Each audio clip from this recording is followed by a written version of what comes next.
2 মাসের দীর্ঘ ক্রিকেট যুদ্ধের অবসান হতে চলেছে আজ। আইপিএল 2025-এর মেগা ফাইনালে মুখোমুখি রয়্যাল চ্যালেঞ্জার্স বেঙ্গালুরু এবং পাঞ্জাব কিংস।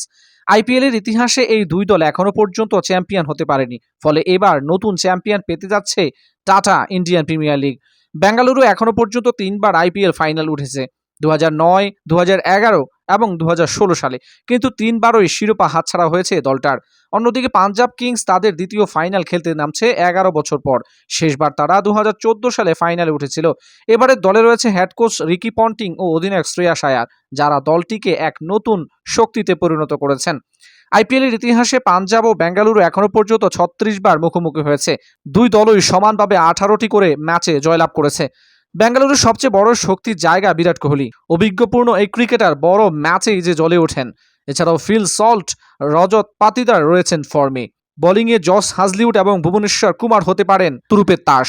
অপরদিকে পাঞ্জাবের জন্য এক্সপেক্টর হতে পারেন ক্যাপ্টেন শ্রেয়াস আয়ার, কারণ তার ব্যাটিং নৈপুণ্যেই মুম্বাইকে হারিয়ে ফাইনালে উঠেছিল পাঞ্জাব। পুরো টুর্নামেন্টে দুর্দান্ত খেলেছেন এই ব্যাটসম্যান।